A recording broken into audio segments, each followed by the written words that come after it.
Hello everyone. நீங்கள் வந்து English சரளமாக பேசணும் அப்படின்னு நினச்சிங்கன்னா ஃபஸ்ட்டு உங்கள் மேலே உங்களுக்கு ஒரு கான்ஃபிடென்ட் இருக்கணும்.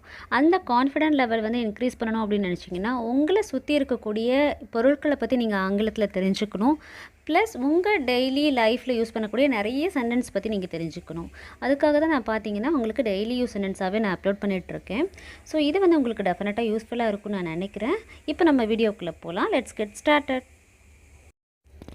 டோன்ட் டூ லைக் தட் அப்படின்னா அது மாதிரி பண்ணாத அப்படின்னு சொல்லுவோம்ல, அதுக்கு தான் don't do like that. Don't do that அப்படின்னா அதை பண்ணாத அப்படின்னு சொல்கிறது. டோன்ட் டூ லைக் தட் அப்படின்னா அது மாதிரி பண்ணாத அப்படின்னு மீனிங். இட்ஸ் குவைட் ஃபார் அப்படின்னா அது ரொம்ப தூரம் அப்படின்னு மீனிங். இட்ஸ் குவைட் ஃபார் அப்படின்னா அது ரொம்ப தூரம் அப்படின்னு மீனிங். இப்போ நியூ செப்பல்லாம் வாங்கணும்னு வச்சுக்கோங்களேன், அது என்ன உங்கள் காலை கடிக்குதா அப்படின்னு கேட்போம். இல்லை ஒரு மாதிரி டைட்டாக அந்த குத்துற மாதிரி இருக்கும்ல, கிள்ற மாதிரி, அது வந்து உங்கள் காலை கடிக்குதா அப்படின்னு கேட்போம் நடைமுறை பேச்சில். ஸோ அதை வந்து கேட்குறதுக்கு your shoe is pinch your legs அப்படின்னு கேட்கலாம். உன் காலை நீ வந்து உன்னை கடிக்குதா இல்லை கிள்ளுதா அப்படின்றது அதுக்கான மீனிங். லேம் அப்படின்னா நொண்டி அப்படின்னு மீனிங். ஹீஸ் லேம் அப்படின்னா அவன் ஒரு நொண்டி அப்படின்னு மீனிங். ஹீஸ் லேம் அப்படின்னா அவன் நொண்டி. அங்கே ஏதாவது பிரச்சனையா அப்படின்னு கேட்போம்ல, அதுக்கு வந்து இஸ் தேர் எனி ப்ராப்ளம் அப்படின்னு கேட்கலாம். இஸ் தேர் எனி ப்ராப்ளம் அப்படின்னா அங்கே ஏதாவது பிரச்சனையா அப்படின்னு மீனிங். இந்த மாதிரி ஸ்மால் சென்டென்ஸ்லாம் நீங்கள் வந்து டெஃபினட்டாக உங்களோட டெய்லி லைஃப்பில் யூஸ் பண்ண பழகிக்கோங்க.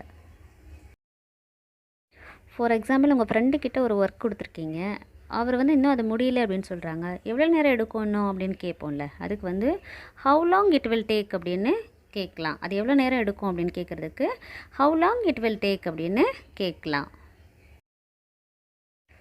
அவன் என்ன வந்து உதைச்சிட்டான் அப்படின்னு சொல்கிறதுக்கு ஹீ கிக்டு மீ அப்படின்னு சொல்லலாம். ஹீ கிக்டு மீ அப்படின்னா அவன் என்ன உதைச்சிட்டான் அப்படின்னு மீனிங். சில இடங்கள் நம்ம போயிருக்கும்போது வந்து ரொம்ப நிசப்தமாக இருக்கும். ஈவன் ஒரு பின்னு ட்ராப் ஆனால் கூட அந்த சவுண்ட் கூட நமக்கு கேட்குன்ற அளவுக்கு ரொம்ப நிசப்தமாக இருக்கும். ஸோ அதை சொல்கிறதுக்கு there is a bin drop silence in the room அப்படின்னு சொல்லலாம். அந்த அறை ரொம்ப அமைதியாக இருந்தது, நிசப்தமாக இருந்தது அப்படின்னு சொல்கிறதுக்கு there is a bin drop silence in the room அப்படின்னு சொல்லலாம். உன்னால் உன் தப்பை திருத்திக்கவே முடியாது அப்படின்னு சொல்லுவோம். உன்னால் உன் தவறுகளை திருத்திக்கவே முடியாது அப்படின்னு சொல்கிறதுக்கு you cannot correct your mistakes அப்படின்னு சொல்லலாம். உன்னால் உன் தவறை வந்து திருத்தவே முடியாது அப்படின்னு சொல்கிறதுக்கு you cannot correct your mistakes. ஊருக்கு போய்ட்டு உங்கள் ஃப்ரெண்டு வந்திருக்காங்க, அவங்களோட ஜேர்னி எப்படி இருந்தது அப்படின்னு கேட்குறதுக்கு ஹவ் வாஸ் யோர் ஜேர்னி அப்படின்னு கேட்கலாம். அவங்களோட பயணம் எப்படி இருந்தது அப்படின்னு கேட்குறதுக்கு ஹவ் வாஸ் யோர் ஜேர்னி அப்படின்னு கேட்கலாம். அதுக்கான தமிழ் மீனிங் பார்த்திங்கன்னா உங்களோட பயணம் எப்படி இருந்தது. உங்கள் ரிலேட்டிவ்ஸ் யாருக்காவது உடம்பு சரியில்லை, அவர் டேப்லெட்லாம் எடுத்துகிட்ருக்காரு, இப்போ எப்படி இருக்குது அப்படின்னு கேட்குறதுக்கு how are you feeling now அப்படின்னு கேட்கலாம். இப்போ எப்படி ஃபீல் பண்ணுற, இப்போ எப்படி உணர்ற அப்படின்னு கேட்குறதுக்கு how are you feeling now அப்படின்னு கேட்கலாம். பிரிம் அப்படின்னா விளிம்பு அப்படின்னு meaning. Fill the water up to it's brim அப்படின்னா அதோட விளிம்பு வரைக்கும் தண்ணீரை நிரப்பு ரொப்பு அப்படின்னு சொல்கிறது தான் அதோட meaning. Fill the water up to it's brim அப்படின்னா அதோட விளிம்பு வர தண்ணீரை நிரப்பு. என்ன கேள்வி கேட்காத, ஃபஸ்ட்டு நான் என்ன சொல்லணும் அதை பண்ணு அப்படின்னு சொல்லுவோம்.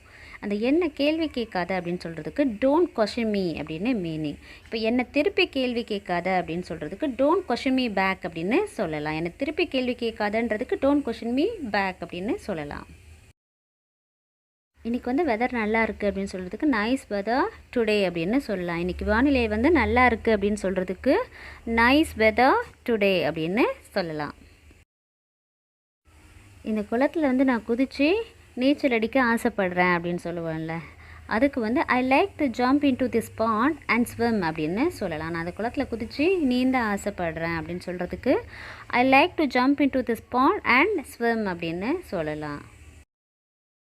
லாஸ்ட் வீக் நீ சென்னை போயிருந்தே, எப்படி இருந்தது உன்னோட சென்னை டேஸ் அப்படின்னு கேட்போம். அதுக்கு வந்து அவங்க ரிட்டன் ஆன்சர் பண்ணா Chennai days was too hectic அப்படின்னு, நான் சென்னை நாட்கள் ரொம்ப பரபரப்பாக இருந்துச்சு அப்படின்னு சொல்கிறதுக்கு Chennai days was too hectic அப்படின்னு சொல்லலாம்.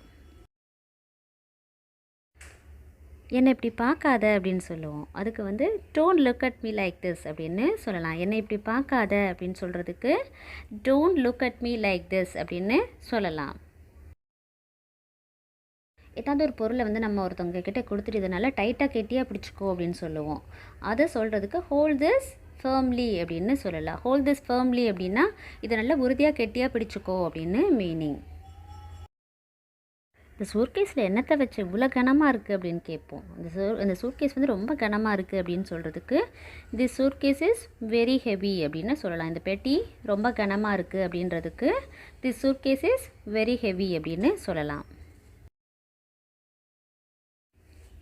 This well is very deep அப்படின்னா இந்த கிணறு ரொம்ப ஆழமாக இருக்குது அப்படின்றதுக்கு this well is very deep அப்படின்னு சொல்லலாம். ஏன் வந்து இந்த அழுக்கான ட்ரெஸ்ஸை போய் போட்டிருக்கிற அப்படின்னு கேட்போம். அதுக்கு வந்து why are you wearing soiled dress அப்படின்னா ஏன் நீ வந்து இவ்வளோ அழுக்கான ட்ரெஸ்ஸை போட்டிருக்கிற அப்படின்னு கேட்குறதுக்கு why are you wearing soiled dress அப்படின்னு கேட்கலாம். என்னால் ரொம்ப நேரம்லாம் காத்திருக்க முடியாது, கம் ஃபாஸ்ட் அப்படின்னு சொல்லுவோம். சீக்கிரமாக வா அப்படின்னு சொல்கிறதுக்கு அதுக்கு வந்து I can't wait longer, come fast அப்படின்னு சொல்லலாம். அதனால் ரொம்ப நேரம் காத்திருக்க முடியாது, சீக்கிரமா அப்படின்னு சொல்கிறதுக்கு I can't wait longer, come fast அப்படின்னு சொல்லலாம். எனக்காக கொஞ்சம் காத்துரு அப்படின்னு சொல்லுவோம், வெயிட் பண்ணு அப்படின்ட்டு. அதுக்கு வந்து wait a bit for me அப்படின்னு சொல்லலாம், இல்லை wait for me some time அப்படின்னு சொல்லலாம். ரெண்டுமே வந்து சேம் மீனிங் தான். Wait a bit for me அப்படின்னாலும் எனக்காக கொஞ்சம் காத்துரு தான், wait some time for me அப்படின்னாலும் எனக்காக கொஞ்சம் காத்திரு தான்.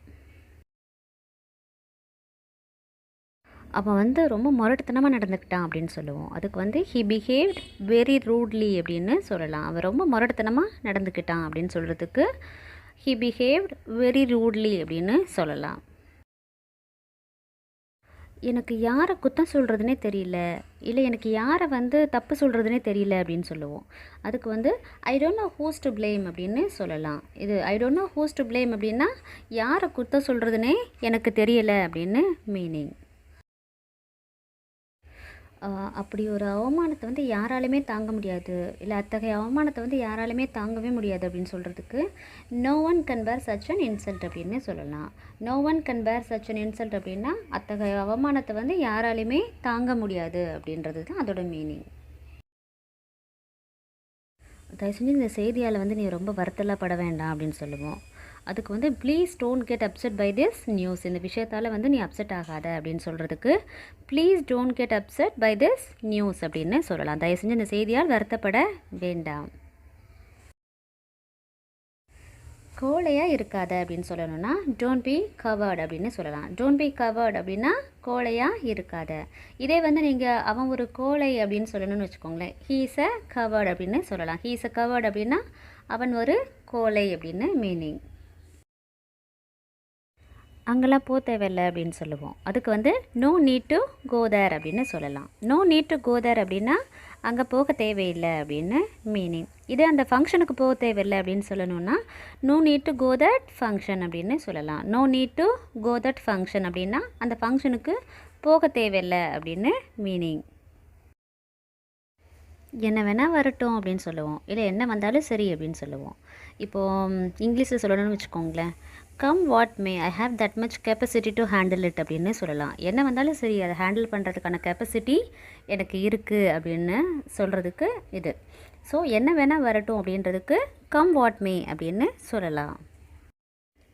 தேங்க்யூ ஸோ மச் ஃபார் வாட்சிங். If you are new here please subscribe, like, share. நான் உங்கள் மகம் கனா சகோதரி.